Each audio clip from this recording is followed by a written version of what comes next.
right. Why don't you just introduce yourself and we'll kind of start from there. My name is Chris Batlle, and I am the founder and owner-operator of Mightycap Mushrooms. Nice. So what got you started in mushroom farming? Oh, various things. First step of thinking about it was, since my wife and I moved up here in 2008, I got really into foraging. Mm-hmm. So just started going out and learning the lay of the land of our area and mushroom hunting, and the thing is the season's pretty short here. Okay. It's not a super long season, and just got super into it. It's like a 2 to 3 month window. And as you get quick, huh? Yeah, just because of the weather, Yeah. Typically that's like sometimes it can be longer or whatnot, but just fell in love with mushrooms at that point.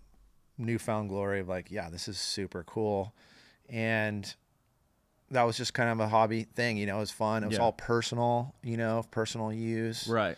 And, some years you go out and pick a couple 100 pounds, or maybe even more. And you're like, wow, this is a lot, so we would preserve it. We would dry it. Oh, nice. So we'd have it throughout the year. Yeah. And that sort of thing. And then in 2018, we saw, we started learning the health benefits about mushrooms. Right. And during this whole time period, we're like, there's just nothing available locally. There wasn't at that time. No. There's a couple people I could name that were doing it. One was out of our area, and then the other one was, on and off, farmers market, super small production. Yeah. But nowhere in Paso or somewhere close, it was like Morro Bay or way further south. Right. And so, not knowing that we were going to be doing a business with it. Yeah, exactly. There's just nothing around. So we started to grow mushrooms for ourselves. And we honestly went on Amazon and bought a grow kit, was like, let's just check this thing out. And these mushrooms grow out of this box on your countertop. And what I know now and what I remember, it was, the ugliest thing we've ever seen. But Yeah. when you don't know, you're just like, this is badass. Yeah, Holy right. cow, there's mushrooms growing, and you got to take care of it, and you harvest it and you eat it. And it's just this whole relationship of growing your own food and no pesticides, no chemicals, you're like, this is the real deal. Yeah. So we enjoyed that. That was kind of the Kickstarter. And then the research happened, where I started, buying all types of literature I could find and get my hands on, and just reading about it cultivation wise, super low tech. Oh, really? We were growing on straw at that point. Okay. And that was a real entry level to get into, home cultivation. There's a lot of lenience, certain types of strains let you get away with a little bit more, not have to be so strict and sterile. Mm-hmm. And we started off growing about 5 pounds a week, and we did that for a little while. And then it was just a rabbit hole. I was like, this is so cool. The fascination of watching them grow, and then, curating it from start to finish, and it's like, this is cool. In the garage, I made this little tent. And at the point I was growing on what's called these poly logs. Mm-hmm. And we would essentially stuff them full of straw and poke holes in it, inoculate it, and the mushrooms would grow out of this log sort of thing. So you just have creatures in your garage kind of growing out everywhere? Yeah. Well, it was a super, super small tent. At that point we were doing maybe 15 logs a week, and then we'd grow at certain times during the week. And then we would do another batch, and it was obviously too much for us to consume in 1 week. And, yeah. We were eating mushrooms every single day. And we still do, for the record. I figured you did. It's, people ask, do you eat? I'm like, we eat, there's always some in the fridge. There's always some fresh, obviously. And so we still eat a lot of mushrooms. But friends and family started getting stuff and started looking at, wow, this could be a business. And So to kind of like jump way back, you know, one of my careers was working in the seafood industry. Okay. And so I worked for a company here in Atascadero. It was, one of my first jobs when we moved up here was Central Coast Seafood. Okay. Okay. Yeah. I used to I've be heard on that. Traffic Way. Yeah. And as I got into that industry, I worked my way up with the company, put a lot of time in, and was like on the visionary council and really close with ownership. And so upper management. And what I did there, amongst many jobs, my primary role there was to purchase fresh seafood from the commercial fishing fleet. Was that out of Morro Bay, or is that all over California? Or... So West Coast, my office was in Morro Bay. Okay. So kind of right next to Tonganzini's dockside. Yeah. There's a little shack there. It's still there. That was my home base, but essentially my territory mainly was like Monterey to San Diego. That's big territory. Big territory, a lot of remote stuff going on. And if you were any type of fisherman, you know, essentially anybody on the West Coast coming from anywhere, and you passed through those zones and you were fishing different fisheries, you knew who I was. Yeah. Like I dealt with you at some level throughout the fisheries. And that's every fishery you can imagine. And which is all year. Yeah. 7 days a week. You know. By the way. Yeah. Weather permitting. Yeah. Right. Yeah. So I managed a lot of fisheries that way and worked really close with a lot of people, and as well as chefs. And, you know, the fun was on 24/7. There's no break, but just wired into that industry. Yeah. Really hard to break into that industry because it's all handshake. Right. There's no contracts with the fishermen. You're talking, you know, boats that are coming in with 20,000 pounds, 40,000 pounds of product, you know, whether it's swordfish or groundfish, certain types of other fisheries. And you're just as good as your word, like what you can do. And so Yeah. I handled like logistics, offloading, making sure crews were set up. That was kind of the foundation of like where we are today. Right. Like I'm utilizing all of those skills and did to start Mightycap Mushrooms. And as we were growing, not to jump forward, as we were growing the business at home, I'm like, okay, let's invest a little bit. Yeah, And exactly. so the business at home got to 50 pounds a week. So mushrooms are light. Yes. And single family homes aren't that big. Yeah. And you're not eating that much. And we're not eating that No. much. And so as that production ramped up quite quickly in 2019, we started to look at, you know, where we're going to go. So I just went to a handful of my good chef friends that were in Paso. And instead of me like walking in the back door with a bluefin tuna or something else, you know, as the fishmonger, 'cause Yeah. that's what I was. Yeah. And they're like, dude, mushrooms, really? You know, I'm like, yeah, check these out. And so, a couple of chefs jumped on board right away. Oh, They're like- I bet. They're just like, whoa, no one's doing this. I'm like, yeah, it's all organic. Yeah. You know, yeah, we're not certified, but it's like above organic standards, super high quality product, and it's direct. Yeah. Right.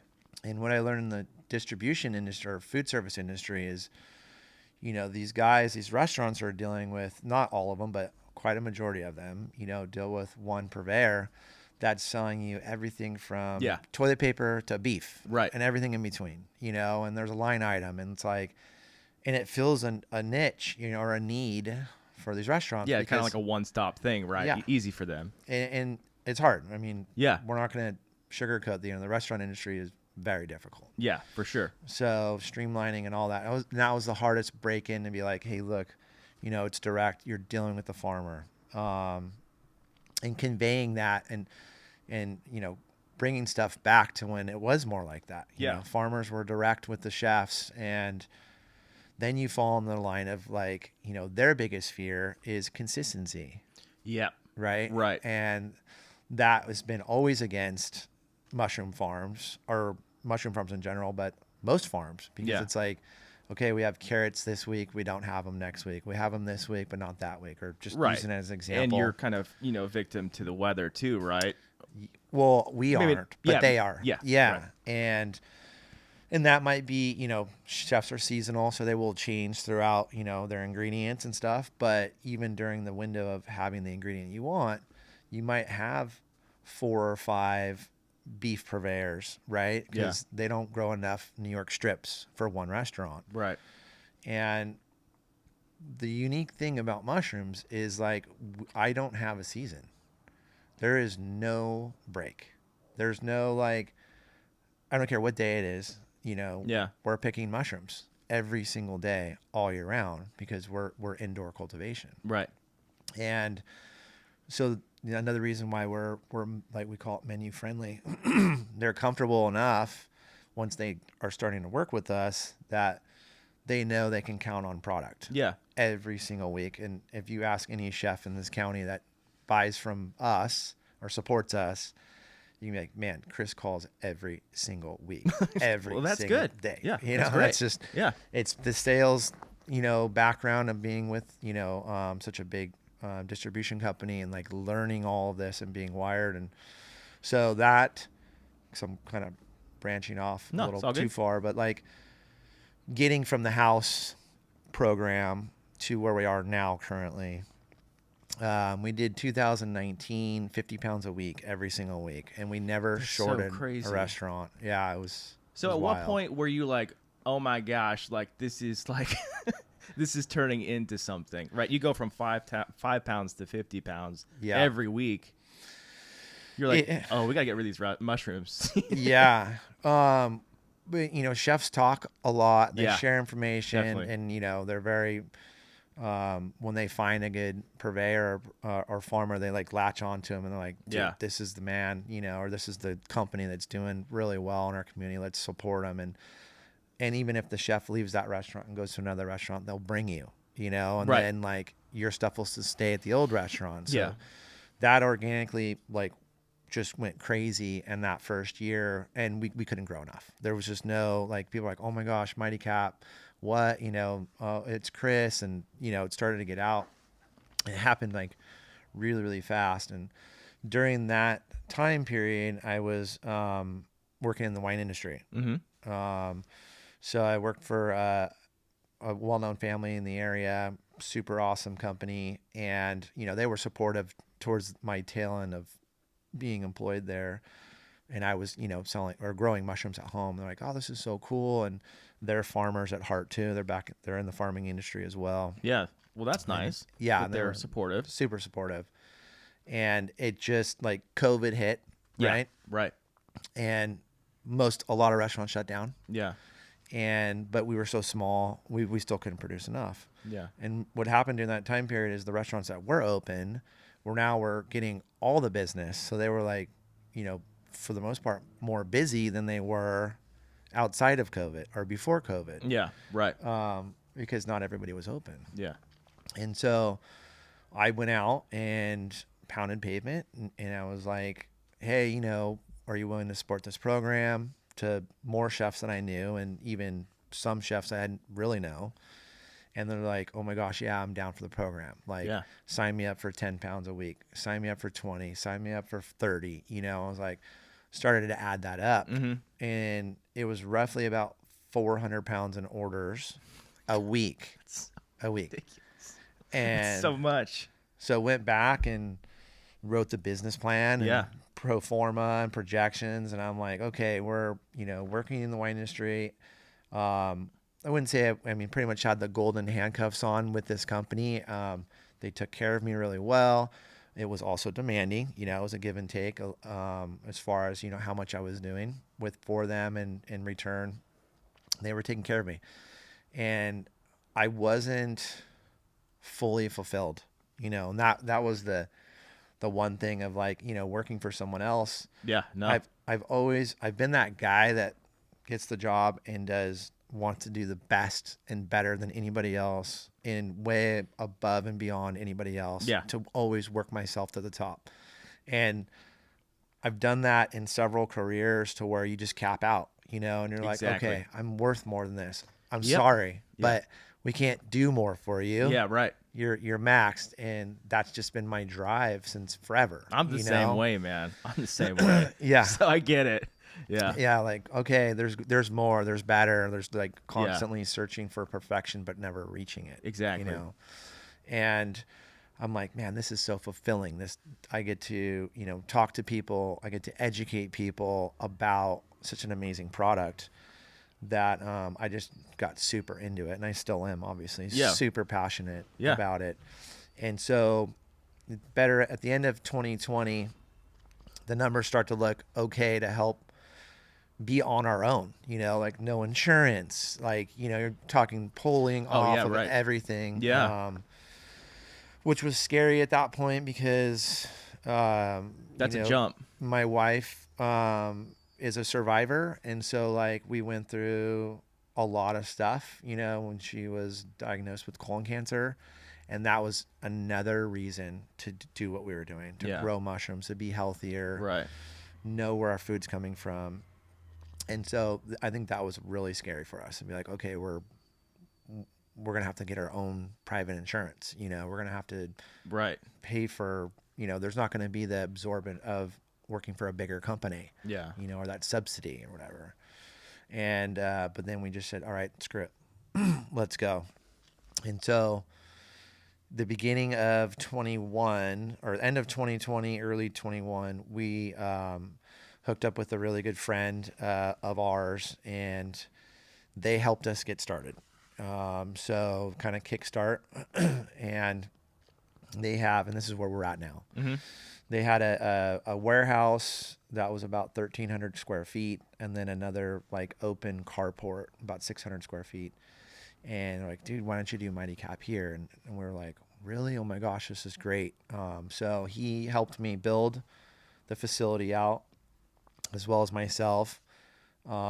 Before all of this stuff, we moved up here. I was a general contractor down south in Laguna Beach. Okay. Building homes. So that helps. Huge background. That helps. Huge background in tool bags, wearing tool bags from top to bottom, building houses. And so the two of us got together and we built out what Mighy Cap is, now. Mind you, I'm still by myself running the business. Yeah.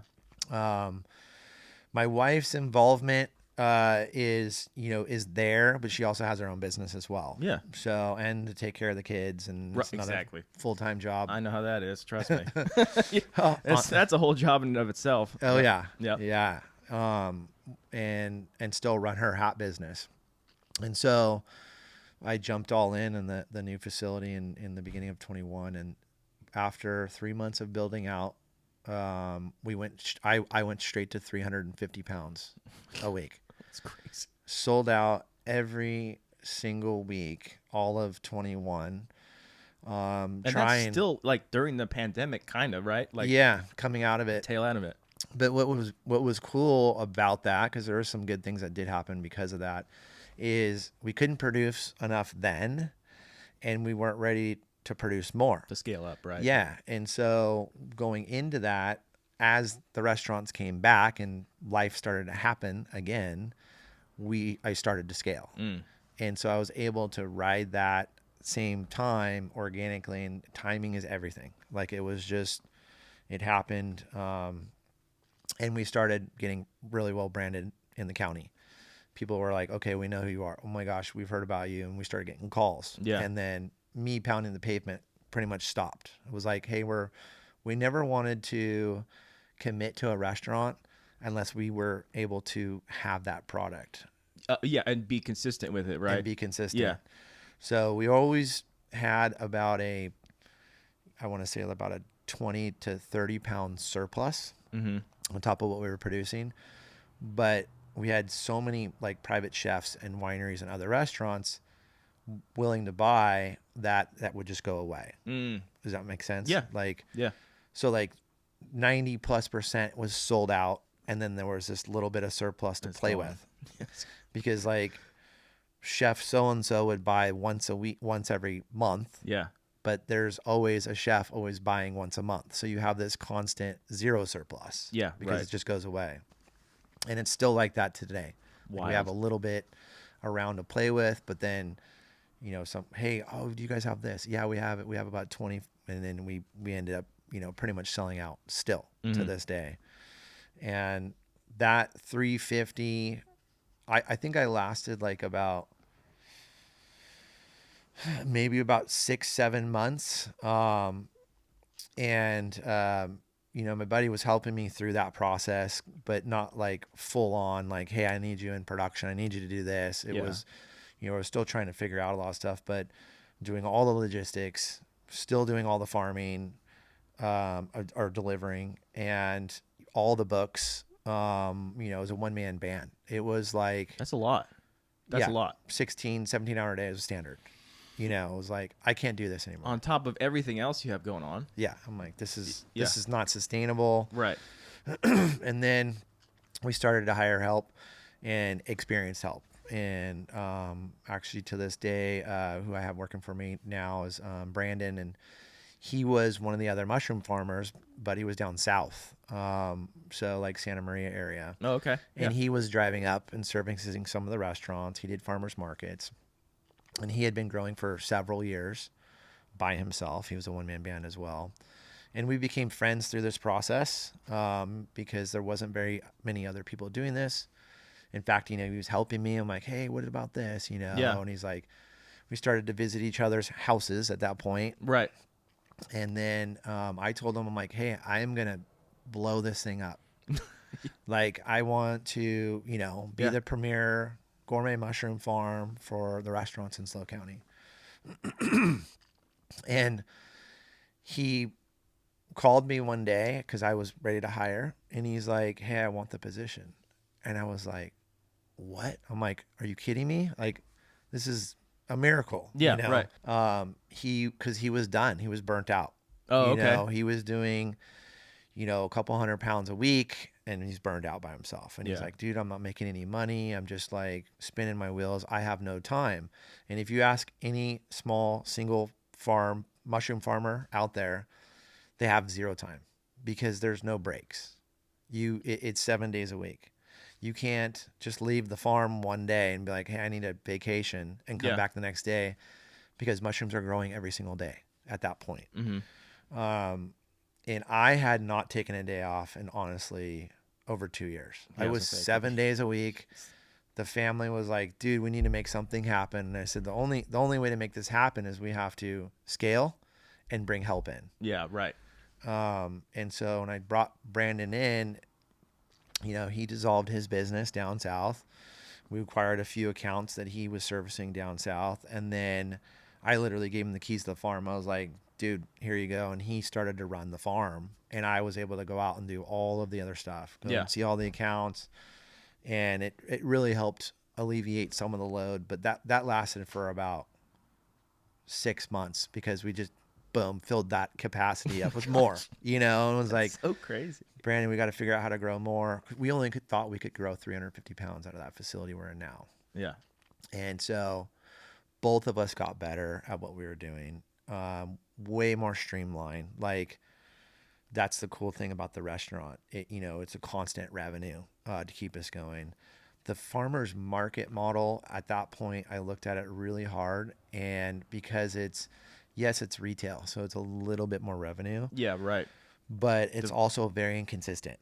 And volume, volume wise, you know, it's like one restaurant orders typically what you would sell on one market. Yeah, right. You know, one day. And so it never looked attractive. And I was like, we got to be able to support several families, you know, and our family. We need constant consistency. Yeah. And so we did. We scaled again. So we went from that 350 to about 500 pounds a week. Oh my gosh. And then in 23, we scaled again.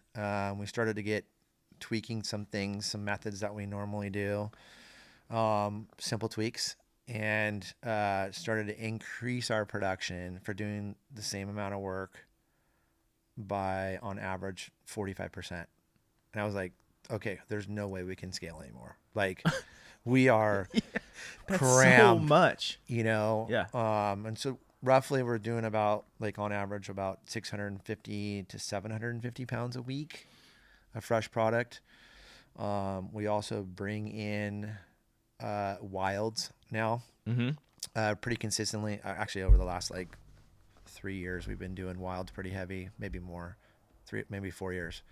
But the last 2 years have been a lot better because now the restaurants know that they can get a good wild source. So, my goal is to be like the, mushroom distributor of SLO County. Yeah, right. Like if you need mushrooms, like call us. We're going to figure out how to get them to you. Definitely. We're so connected in the mushroom industry globally now. We have really, really good resources for bringing in great wild product. Very consistent, really, really high quality. We have a pretty stringent QC program. Yeah, so why don't you talk about that a little bit, and we'll get into the growing too. So you have wild stuff, and what is the certification process, or if there's any, for wild versus your own grown mushrooms there? So, known to me, there's no criteria or certification that you need. Okay. Mushrooms are fairly new to the county. Yeah. I mean, I won't talk about it too much, but we've definitely, reached out. We're legit. We're licensed. Yeah. Through the county. We're licensed through the state, through CDFA as well. But yeah, so we just have some really good connections that we do bring in some of the top quality wild product. Unfortunately, we can't sell them at the farmer's market because it's not what we grow. Right. We're trying to figure out a way to do that, but there really isn't. It's kind of a standard. So we take pre-orders on wilds and sell them out of the farm. But our QC program, like anything that does come in wild, it goes through, we'll clean it further, which is labor. Yeah. But right. We cherry pick through and make sure it's stuff's like super high quality when it goes out. So visually and as well as like integrity of the product. We have good relationships with who we're purchasing from, that they work with us really well, Yeah. And then like our product, our cultivated product, what's unique about us is that we clean our product 100%. So when we pick the product, usually there's what's called substrate that's stuck to the back of it once you pick it off the grow block. And so we clean that 100%. And then so when it goes into that case or that box, the chef has 100% use. So that equates to 100% recovery. Some farms don't do that. They'll leave it on the back, which is added weight as well. So when you do that, you have to pay someone to clean it. Yeah, right. And then you also have recovery. So understanding recovery is, when you pay for something and you take something out of it and throw it away, your cost goes up. Right, exactly. Right? Plus your labor goes into that product. So ultimately, always thinking about the plate cost, because that's what chefs work on. Yeah. And it goes all the way to the consumer. So product's 100% clean. Don't have to rinse it in any water. Same thing as our farmers market stuff that we sell, which makes it nice, and people are used to washing their mushrooms in water. Definitely. Our exotic mushrooms are like giant sponges. So if you rinse them in water, they just fill up with water, and now it becomes really hard to cook because now you're like steaming a mushroom. Yeah, right. And you're not cooking it properly. And so a lot of this stuff, which I learned in the seafood industry, and is education. Yeah. And so we spend a lot of time like this, one-on-one, educating people the proper way to cook a mushroom, not eating a raw mushroom. A lot of people grew up on the white salad bar, raw. Oh, right. Yeah. Button mushroom. And yeah. I hear it all the time, every single day. What? You can't eat a raw mushroom? No, it's not good for you. Okay. Yeah. Great. I'm glad you're here then. Set the record straight. Let's do that. Come on. To get kind of scientific with you. Yeah. Let's do it. The cellular wall of a mushroom is made out of, I'll butcher this, but chitin. And that is essentially the same thing that your fingernail is made out of. Okay. So what that means is it's really hard for your body to break down. Yeah. Now, some people eat raw mushrooms like it's going out of style. They just like, I eat raw mushrooms all the time and never have a problem. Be like, cool, more power to you. What are you gonna do? And then there's people who have had the raw mushroom once and they have an upset stomach. Yeah. They claim that they're allergic to them, you know, and these are all reasons because your body's trying to digest this, like, you know, shell, essentially. I mean, it's the same thing shrimp shells are made out of, right? Oh, man. And so we try to set the record straight, like, just cook your mushrooms, cook them well, you know, medium to high heat. Yeah. You want color on it, you know, you want to get rid of that water. And also, once you break down that cell wall, now you start getting the health compounds. Okay. Because your body can absorb it. Yeah. Raw mushrooms are like right through you. You know, your body doesn't have time to break down that cell wall, essentially, in a nutshell. Okay. Yeah, that's interesting. Sense. Yeah. That's good to know. It's pretty wild. Yeah, because, yeah, like you said, like, I mean, the mushroom with the salads, it's always raw in there. Yeah. That you see. All day. But All I day. do cook a lot of mushrooms, so yeah. Definitely. Yeah. Cooking medium to high heat is the way to go, you know. So, yeah. All right. So I don't know how much you can tell, like how I mean, you don't divulge anything that you don't want to, but like, how does that grow process go? Like, because I was doing some research and like naturally in the forest, right, they have the mycelium is underneath the ground, right? Yeah. And then like the fruiting body is like the stuff that we pick and eat and all that stuff. But correct me if I'm wrong. So I was thinking about it the other day, and I was like, how do you, or if you do that, do you have to mimic all that mycelium that's being grown underneath the forest floor when you grow mushrooms? essentially, yeah, we're doing the same thing as what's going on outside in the wild. I divulge everything. So no, I mean, it's all good if you don't. I mean, we do tours. Yeah, I did see that. Huge thing. We started out only doing tours for chefs. That's it. It was like, bring the front of house, bring the chef, bring the restaurateur owners, friends and family, come do this tour. Yeah. In a sense, it was almost like something you had to do before you bought our product. Well, that's good. You have to come to the farm 45 minutes to an hour. If you can get them to the farm, which is really hard to have chefs break away. Hey, but tell me about it. You're getting people here, man. Yeah.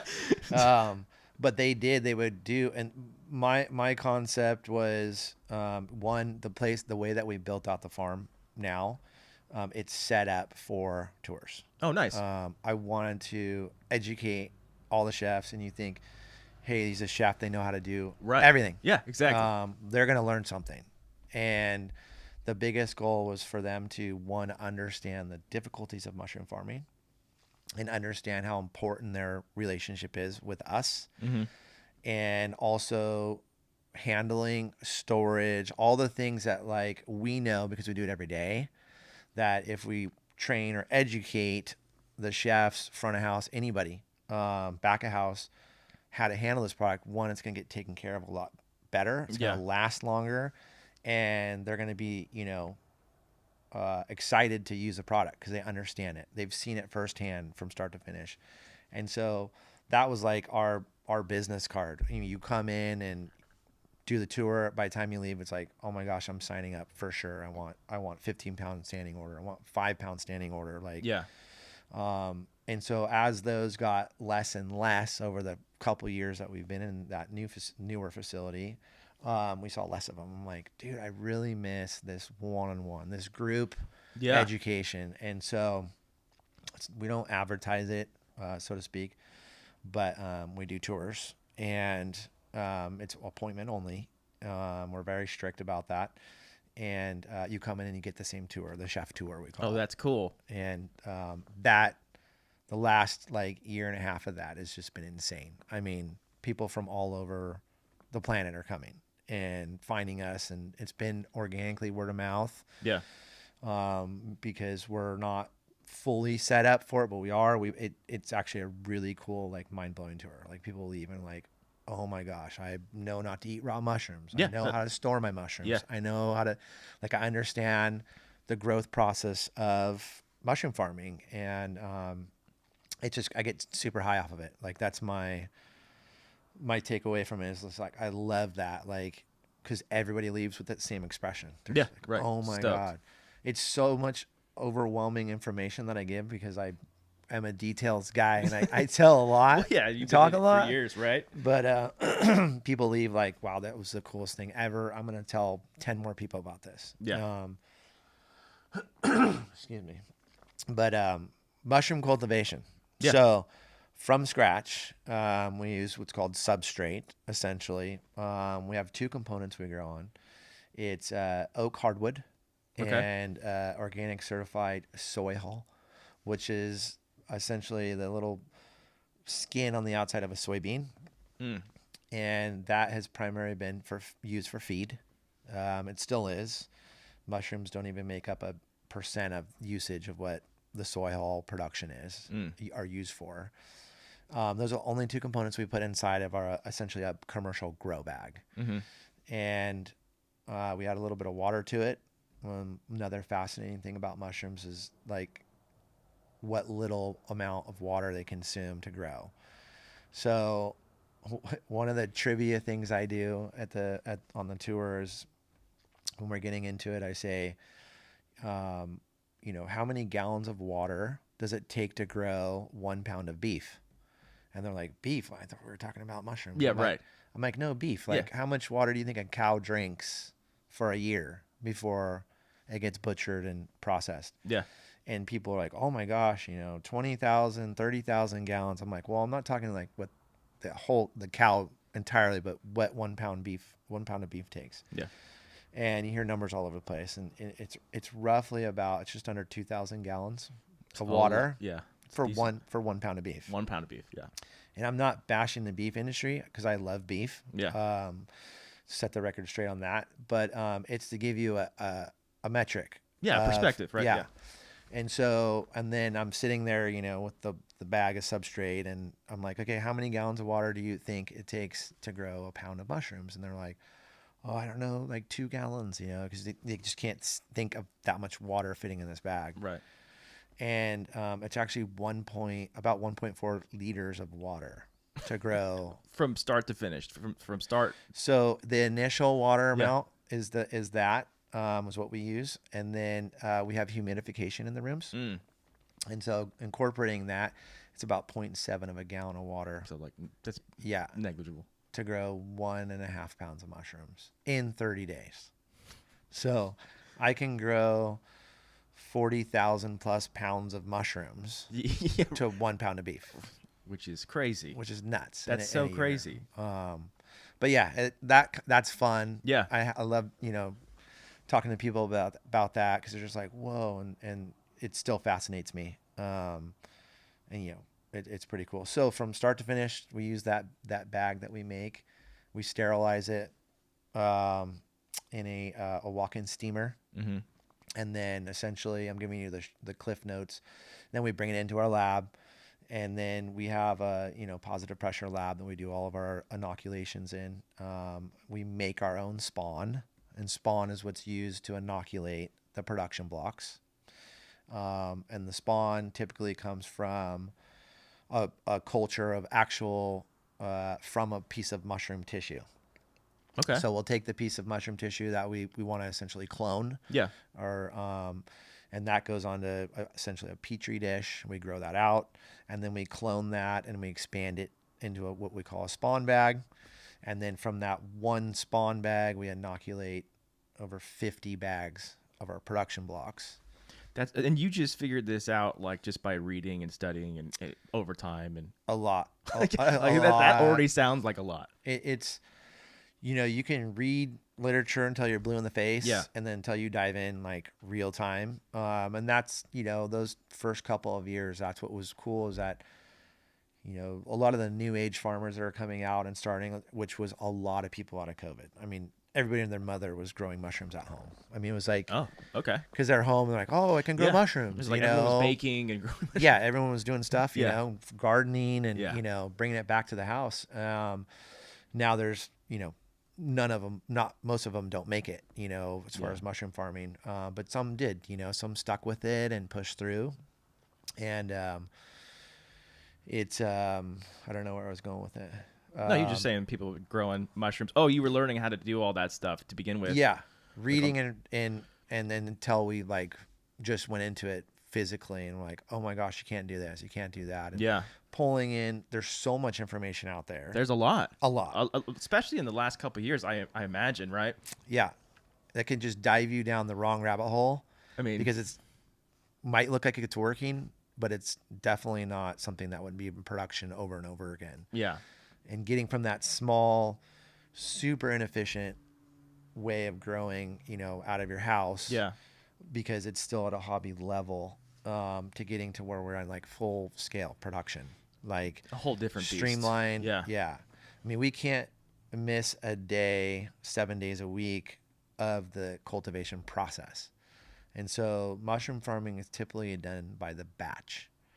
So per your size scale or your model, like you can only do that much a week. Yeah. Until you expand your facility, so to speak, or expand like a little bit of your sterilization process. So you're kind of stuck per batch, and that's kind of why we're at where we're at. Is because we can only do one cook a week, essentially, or one sterilization process a week. Right. And we don't have the infrastructure to do 2 cooks a week. Although we could run the steamer twice. Yeah, right. But what it would take in the size of the location what it would take to support that infrastructure of doing 2 cooks would be twice the size of my facility. Yeah. That makes sense. Yeah, it does. Yeah. I want to do 2 cooks a week. Right, I'm sure you do, but it's like, where's the space to do that, we right? Can't. Yeah. Yeah. And staff, right? So it comes out of sterilization, goes into the lab, gets inoculated, and then we seal the bags and they go into what's called incubation. Incubation room is where they sit for like 2 to 3 weeks. And that's where you need space. So after the 2 to 3 weeks, sometimes a month, they come out of that and then they go into the grow rooms, which is anywhere from like 5 to 14 days, depending on the weather and the season, because it does play an effect. Even though we are indoor, it's hot in Paso, we still have to bring in fresh air. Yeah. So that fresh air comes in, gets conditioned to the temperature we like, and then gets put into the grow rooms. So sometimes we're fighting the top end of where we want to be, and sometimes we're fighting the low end of where we want to be as far as heat and cooling, because we're essentially stuck with 110 degree weather for most of the day, or 20 degree weather, 30 degree weather. Night, So the fall of mushroom farming is things take a little longer. So I like the fall. You get a really nice product in the fall, which we're kind of approaching. Cooler nights. You just notice like in the last 2 weeks. Nice. It's so nice. It's like, oh my gosh, like tank top to hoodie. Yep, exactly. And so we're starting to see that, and that elongates the growing side. And so it's not as vigorous to the mushroom. And so it grows a lot tighter, a little bit more humidification or humidity in the air.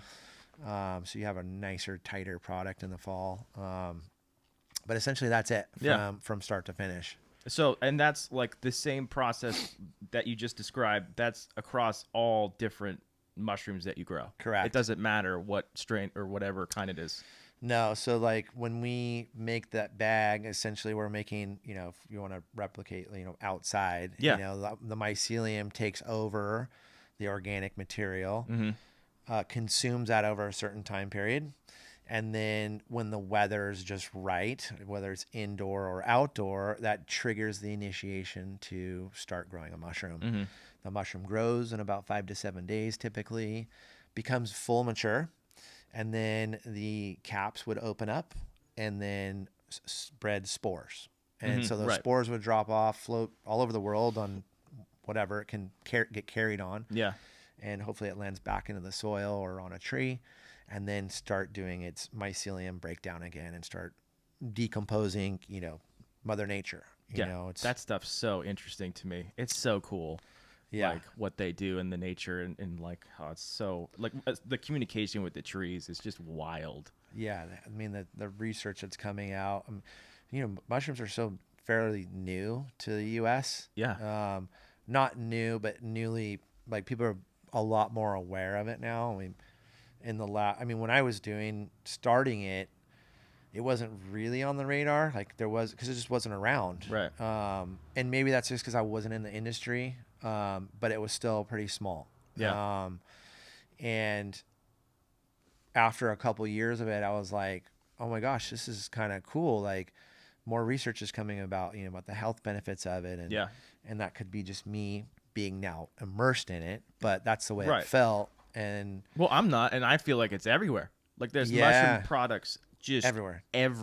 Yeah. It's big pharma, big companies are like latching onto it like crazy. Yeah. They have, and that's another thing you can always talk about too, is like where the stuff is coming from, right? Yeah. Like domestic or foreign. Right. And on the fresh side, about 80% of the fresh product is from overseas. Really? In the United States. From where?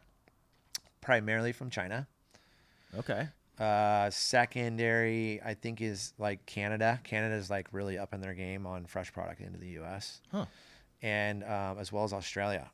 And like why does everything come from Australia? Is less regulation or something, or what? I mean, I don't know. Like I haven't dove into the Australia side of things, but like China's obviously had it as a staple product in their entire lineage, their cuisine, for sure, everywhere. And they're really good at it, right? They have automation. They're very specific, and then they also have like third world stuff doing stuff, and there's people doing it really well overseas, and you can't knock it, Yeah. For what they're doing, we don't 100% know, and I'm not making any accusations, but it's coming from overseas. It's coming from so far away. Yeah. And so how do they do that? And primarily what they'll do on the fresh side is they'll pre-inoculate a block, or essentially a grow block. Yeah. Let it go through incubation over there. Mm-hmm. Refrigerate it, put it in a sea train, and then ship that ready to grow block over to the States. And then a massive grower here in the States pulls the block out, puts it in their grow room. So I see. Mind you, on this side, that big of a grower typically, or I know that they do have them now, but wouldn't have a lab. It wouldn't have an incubation room, the space to do incubation. On this side. Yeah. Yeah. So all of that is like, 70% of the workload is overdone over there. Right. And so they're able to buy these blocks for pennies on the dollar. Yeah. Like super, super cheap.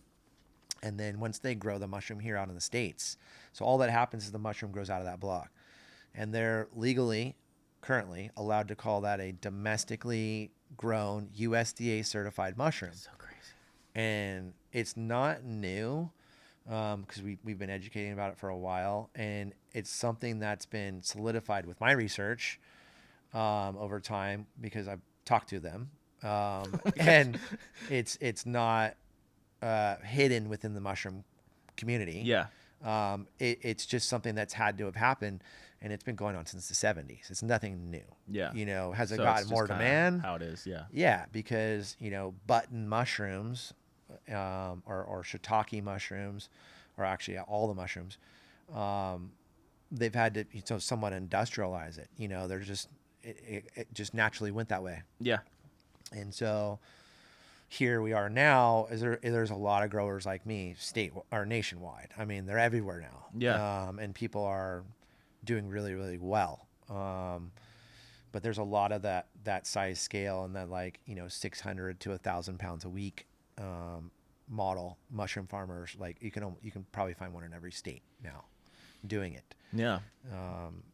Because people are wanting to buy local and want to support local. Absolutely. So the community Which loves is great. it. It's super good. The supplement side of stuff. Yeah. Is, it's nuts. I mean, it's everywhere. It's everywhere. We hear mushroom coffee, this mushroom. Yeah. I take this, I take that, and we actually push a lot of people away from the supplement industry, as far, not supplement, but powders in general, mushroom coffee, because you have to think about a dehydrated mushroom, right? Yeah, right. So you grow a pound of mushrooms and your recovery is about 10%. So about 1 ounce, right? Mm-hmm. So think about how many pounds of mushrooms you have to grow to get supplements. It's a lot. It's a lot. And there aren't enough growers in the United States growing what the demand is for supplements, for powdered stuff. I see. So a lot of that stuff's happening overseas. Still overseas. Yeah. Still overseas. It all goes back overseas. Yeah, because they have the massive production. Yeah. And if you know the grower, and there's people doing it here, obviously, but you have to know that. You have to know the company. You have to know the farmer, know where it's being made. And that's really hard to find that information out. They don't divulge it. A lot of the companies have great advertising. Yeah. And we're talking millions and millions of dollars are pumped into the advertising to what everybody knows, mushroom coffee now. You know, like it just came out of nowhere. And it's like, okay, well, if I'm having mushroom coffee, how much of that mushroom is in there? How much is it benefiting me? How much coffee's in there? Yeah. How much filler's in there? Right. And none of that's available information. And so we tell people, email the company, and you're going to get either an open email of like, oh, this is where we do this. This is where we source it. Or you're going to get like nothing, like, oh, we source locally when we can. They'll say that a lot. Yeah. Hey, we source locally when we can. And you're like, there is no when you can, because you can't, because you're a huge company. Yeah.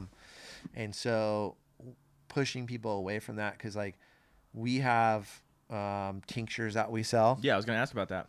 And we have them made. We have them made in Monterey because I've visited the company that makes it. And, you know, our mushrooms going into it is like, it's the real deal, you know? So it's like, we have a reputation that is trustworthy. And so that ensues out to our customers that like, hey, this is real. And so people who know, and they support it, you know? Whereas, you know, stuff being made, you just don't know. You don't know the potency. You don't know how it's being made. You know, people are having stuff made, which is fine, but have it made in a reputable company. Yeah. And domestic made, you know, don't buy it from overseas. Yeah. You know, the other big thing with supplements is there's two types. There's fruit body, which is made from the mushroom, and there's myceliated grain. Okay. And myceliated grain is essentially the grow block that they grow the mushrooms on. I see. And that's a huge war right now between big industry and little industry, and everything in between, because I'm not going to name any names because I don't want to get in trouble, but there's massive companies only incubating, inoculating mycelium into their grow blocks, letting the mycelium grow within the block. So it's all white and hard as a rock, and it's just ready to grow a mushroom. But they don't let it grow a mushroom. They take that whole block and whether they dehydrate it or do an extraction, tincture extraction from that block. Now keep in mind what's in the block. It's a bunch of other things too, right? Other things, right? Yeah. Grains, rice, corn, wheat. I mean, you name it, you can grow mushrooms on, right? Yeah. And so we're extracting everything from that and putting it into a tincture, or we're eating all of the oak and the soy and the rice, because they essentially dehydrate that and grind that into a powder. Now it takes that much more to grow a fruit body or a mushroom. Yeah. Right. Another 5, sometimes 2 weeks or whatever to grow the mushroom out. And in some cases longer, depending on the strain of mushroom you're growing. And your yield is so much smaller. So like we have a 5-pound block, and we grow 1.5 pounds off the 5-pound block. Right. So it's almost a 1-to-5 ratio of what you get. It costs more to grow the mushroom, right? Because you have more time in the grow rooms, versus the myceliated grain turns on in like 2 to 3 weeks. Right. So, and they say on the back, right? It'll say on the back, it'll say made from myceliated grain. So just know that we tell people, and there's massive multi-million-dollar companies just still doing the myceliated grain. They have third-party testing, which is hired from the company to give them the results. So it's like, what do you believe at the end of the day? It's hard to, unless you do your own research, you know? And so definitely we just make people aware and say, hey, look, if you can buy from the fruit body, buy something that has a fruit body. If it's from overseas, at least it's from the fruit body, right? You're kind of okay, we're supporting that. We know we're getting the mushroom because the health benefits of the mycelia grain, don't quote me in the percentage wise, but it's a fraction of what's in the actual mushroom. Yeah. Like I want to eat the mushroom. Yeah. Right. So we say either eat the fruit body from tinctures or supplements if you have to, or eat fresh mushrooms. Yeah. But that's a big one. Okay. Nice. They'll go even as far as saying myceliated grain and fruit body, because if it's like a fruit body grows a little this percentage big, of the fruit body, they can label it fruit body. So anything with myceliated grain, we just tell people and steer clear of it. Yeah. Take tinctures because it's the straight stuff. Yeah. Right. Don't get cocoa powder, and sometimes healthy things don't taste good. Like do a tincture shot and be done with it, and know that you're getting it. Don't drink a bunch of sugar and cocoa powder and all these things that you need to make it flavor and mask to taste good. Or they'll have these blends with 15 different mushrooms in it, which can be good, but it's just like, what are you getting? You know? Right. Anyway, do your research. Yes, definitely.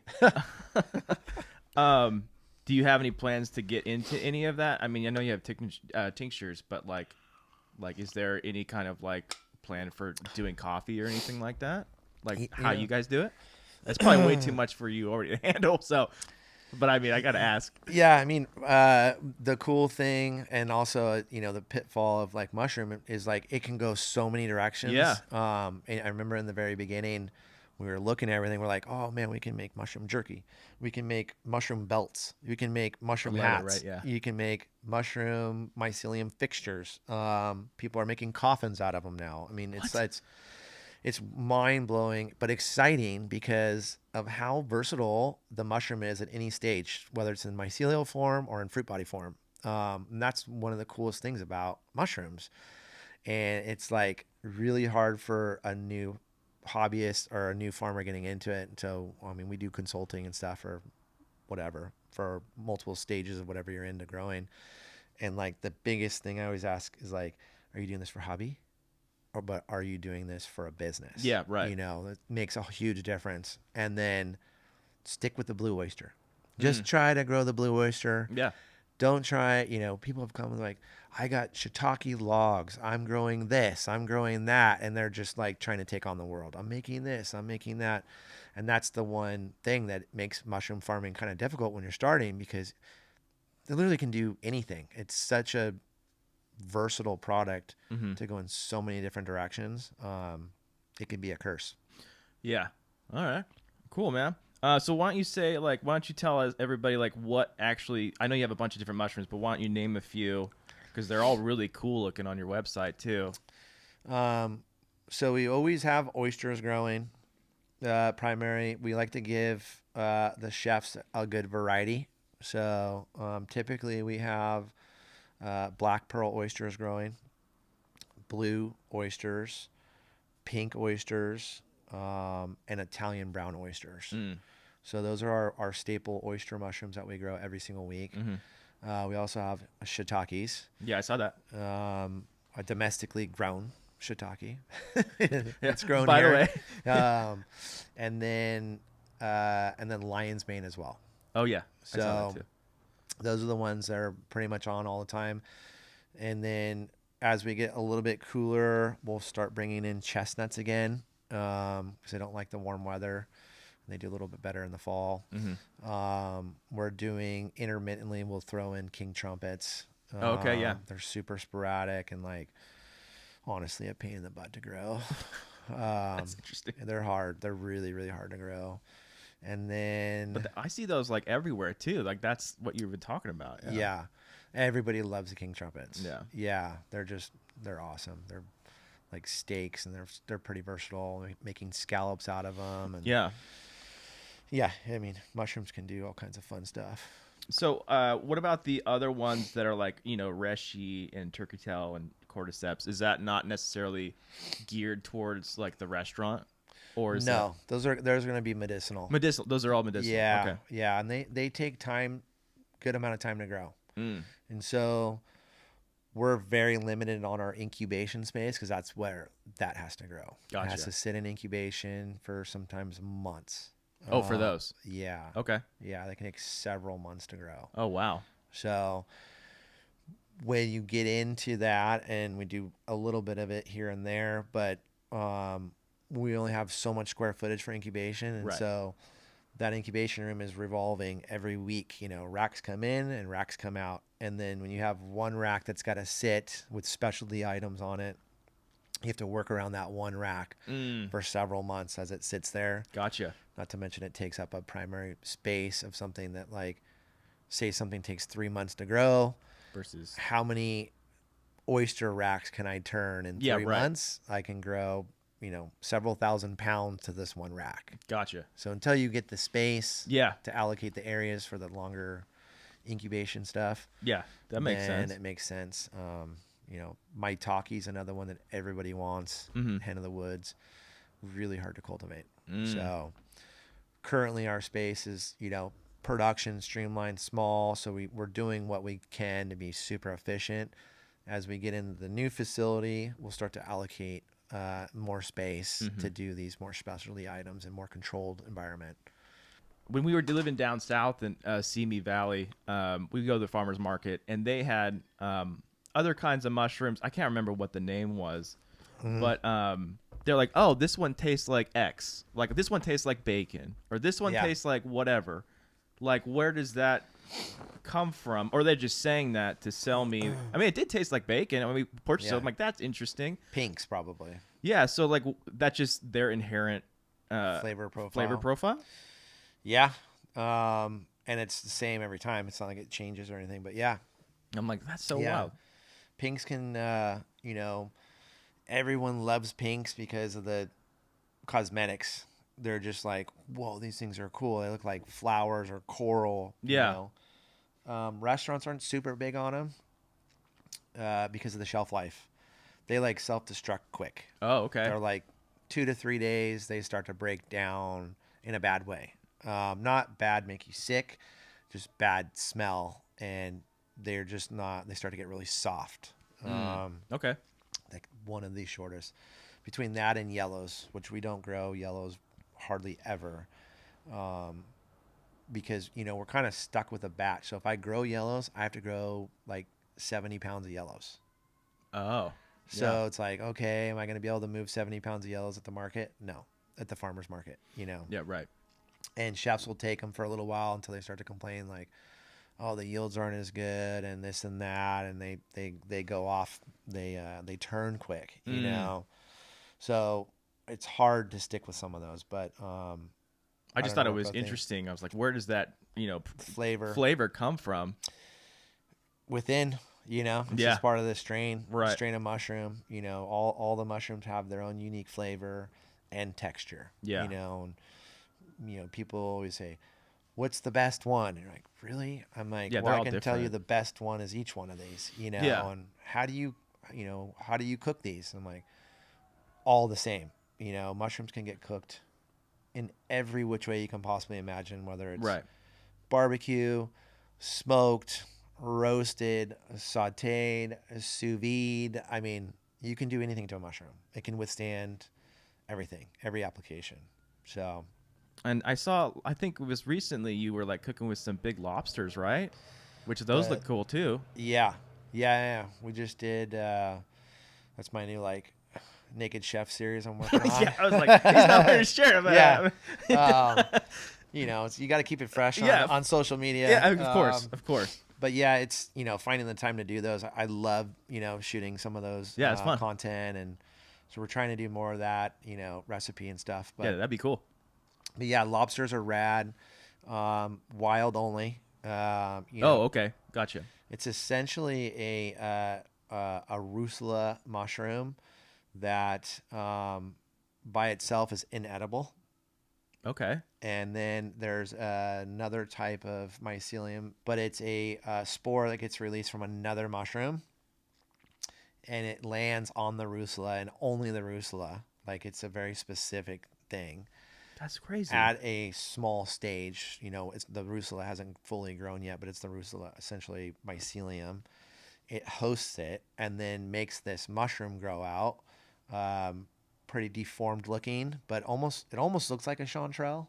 Yeah, right. Similar, but it's like bright orange. Yeah. Typically, it's like whitish brown on the top, and they're fragrant like you wouldn't believe. Like they smell like a lobster, Really? like straight up shrimp, lobster, and you're like, I mean, they'll stink your fridge up. I mean, we were delivering around the van. Really?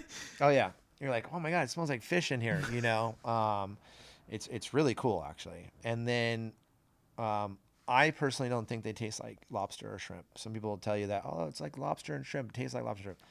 I don't. I mean, my flavor notes on it are super nutty, like really, really nutty. And textural wise, it's kind of hard to explain. Textural wise, they're firm. So they have a nice like bite. Like there's no chew to it. Mm-hmm. Almost like a maitake, like a breakaway bite of a maitake. So it's a firmer mushroom. So you Yeah. have to cut it thin and cook it hard. Okay. Otherwise, it will be like eating wood. Gotcha. Right? Yeah. You have to really break it down to Right. soften it. In fact, we had several of our subscribers. So we have a home subscription, or not home, but a subscription pickup box Oh, right. Yeah. every week. And when the price comes down enough, I put wilds in our subscriber boxes and expose everybody to something they've never had before. Yeah, that'd be They cool. call, they're like, oh my God, what do I do with this? And Yeah, it comes with cooking notes and everything. And we do a little write up for the special for each of them, or the chanterelles, or I think next week I'm going to be doing white chanterelles. Oh, nice. Which aren't very common. Yeah. But, yeah, I had some call back and they're like, I threw that away. And I'm like, Oh.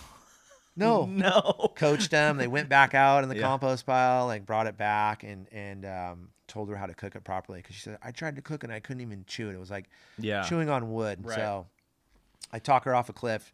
She comes back in, texts me like an hour later. She goes, that was the best mushroom I've ever had in my life. Thank you so much. And Oh, wow. those are the times when you're just like, Yes. yes, Yes, we're yes. doing it right. So yeah, before she sent me a text, don't ever send me that mushroom again, Chris. And it was terrible. You I'm just like, you just gotta. I'm like, no. Yeah. You you just gotta serious? talk people off the ledge, man. Yeah. Okay. So you also have grow kits, right, for people to buy. Yeah. How did you get into that, or is it the same kind of method that you use in house? Same method. So we kept it streamlined. So Yeah. like we're not having to make a special thing outside of what we're doing in production. Yeah. Spent a lot of time designing the box. Yeah, those look to make cool, it fit. man. Yeah, like we put some time in on those. You can try and it's really hard to get like steps 1 through 5 on there. I mean, I want to write like 10 pages. Oh, I see what you're. Yeah. So coming up with that was difficult, and still it's not enough for people. Oh, really? Okay.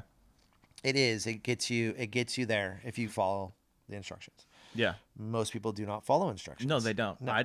Yeah. Myself included. I'm guilty sometimes. I'm like, I gotta build that chair over Yeah, there. I'm not I gonna don't look need- at the instructions. No. I can do this. Yeah, and then I gotta redo it. And Missing a leg. What's Yeah. this nut for? My wife makes fun of me all the time. Christmas is the worst. But yeah, those kits we launched last year in They look awesome, man. November, and like they just blew up. And so yeah, you can order them online. They ship anywhere in the U.S., That's cool. which is fun. And it's like the perfect gift to get someone who you think has everything, because they're not expecting to get a mushroom grow kit. Yeah. That's, You know, Yeah, I was like, I want to get one of those for sure. they do well at home. Fall's better. Summer's a little Yeah. bit more difficult because people's homes run hotter and stuff. But for the most part, like you get through your first kit jitters, with a customer, and then once they figure it out, they're like, they just get them again. And they're like, oh my gosh, I understand. Right. But I have so many stories of customers. It's comical. It's fun. coming back. Oh yeah, it's like, how do you even think this? Yeah. But they grew up thinking mushrooms grow in the dark, and so they put them in the closet, and they're like, it's not growing, and I'm like, well, where is it? And they're like, it's in the closet. And I'm like, why would you put the mushroom in the closet? Well, don't mushrooms grow in the closet? I'm like, no, like Not at all, actually. Instructions got to be on the counter. And so sometimes I say, like, when they do that, I'm like, do you grow in a closet? And they're like, no. And I'm like, well, you should treat that kit like yourself. Yeah, right. Like, don't put yourself in the closet. It needs to be hydrated. Yeah. It needs light. Yeah, exactly. You know, Still a plant. It needs love. Yeah. Right. And so, but yeah, you know, people are fun. Oh yeah, what was it? I did some research on like how they grow some mushrooms in Japan, and like everybody, like those farmers out there, like always theorize that like when there's lightning, like more mushrooms grow. Really? Yeah, and then scientists came in and was like, they faked like the lightning strikes at like grow places, and it totally worked. Really? Yeah. I don't know if you heard about that. I haven't. I'll have to look into that. Yeah, look into it. It's pretty interesting. I'm like, wow. I don't know if it's the sound or the light or both or obviously the rain, but I was like, oh, that's really interesting. Yeah, I mean, rain will have a big play on it for sure. Right. You know. Yeah. Lightning and mushrooms. Yeah. Yeah. I'll just check it out. Yeah, I looked into it. I was like, that's really weird. See the rabbit hole they just bring you. I know. I'm like, what is this? Like, I don't know. I mean, lightning and mushrooms. This is cool. I mean, they're making music with them now. You know, like they got their own tune. Something just came out too that they were someone hooked up a robot, and the way that the mycelium is communicating with the robot is doing its own thing. I just got the mycelium communicates with the robot. Yeah, like they neuro link them together somehow. Like, oh, I was really? like, what the heck? Yeah, one of my guys just sent it to me like a couple of days ago. Wow. I didn't dive into the rabbit hole. I just read the surface level. I was like, what is going on? Okay. All right. Let's see. Is there anything else that interesting things about mushrooms or anything else you want to add to people out there before we wrap this up? Because I know you're a busy man. Yeah, I made time for you today. No, I know. It's all good. You know, I think, you know, our mission, you know, is to, you know, have people eat healthier, and know where their food comes from, support local farming. Yeah, you know, absolutely. As much first and foremost. Come to the Saturday Paso Robles Farmers Market. Okay. It's definitely gotten built up. It was really small at the beginning of the year, and recently we've gotten a lot of more farmers on board. I remember I used to drive. I mean, we're driving by it all the time. I'm like, that market, how is it even surviving? It's so small, you know. And where's that at though? Right on downtown on Spring and 13th, 11th. 11th. Okay, but the downtown center is. Yeah. It's in front of the library. In front of okay. Yeah. All right. You know, just being able to, you know, do that, support that would be a huge thing. Mushrooms are cool. I mean, mushrooms are really cool, I think. You know. I mean, honestly. And then where can people find you? So, and I'll plug it too for you, like when I post it. But so currently, retail wise, first and foremost, we've been in Edo since day one. Oh, okay, yeah, in Tin City. Right. They've been huge supporters of ours. They're also in the restaurant at the pasta bar, but you can buy them at Edo. You can get them on our Saturday market. And then we just picked back up with Gather here in town in Atascadero. Yeah, right here. Gather Natural Market. Yeah. We came out with some new retail packaging that we're super stoked on. She just got her first week back on board, Rylan over there. Mm-hmm. And so that's Atascadero. We're in Morro Bay at the Avocado Shack with Michael. That's nice. Right at the end of 41 and 1. Yeah. And then we're working on slow. We've been kind of jumping around, but I mean that'll be good. Yeah, we were doing some stuff in slow, and then the place just closed their doors one day and like shut down several of their locations, and we're like, what happened here? And so we're actually trying to collect money from them. But so sure. we're looking for a new retail. We might we'll see about getting into the Slow Ranch Farms. Oh yeah, Slow. Yeah. Is it Slow Farm Ranch or whatever? Yeah, that's going in off of Froome Ranch. Yeah. So we might be getting into there. That'd be good. Get down in the South County. We have our 2 subscriptions, one South County and one North County, Edo Pickup, and then Slow Co. Food Co-op. In Slow, we have our other pickup for our weekly subscriptions. Oh, the Slow Co-op there, that grocery store there. Yep. Okay, cool. And then you can go online and order kits. Yeah, I want to do that for sure. We ship quite a bit of stuff, dried stuff, tinctures, shirts, hats, hoodies, the whole deal. And plug my wife. Yeah, I will. I definitely will. PasoHats.com. She makes all of our hats as well as for a lot of people in the county. Nice. It's our other business, the entrepreneur family. Heck yeah. Nice, man. All right. Anything else you want to add, and we'll kind of wrap this up. No, appreciate you having me here. Yeah, of course. Thanks for coming out. This has been fun. I always like getting out from underneath a mushroom. And then, you got to be there, but yeah, getting out a little bit, doing other stuff, you know, and talking about the cause. So, definitely. Sweet, man. Yeah. All right. Rock and roll.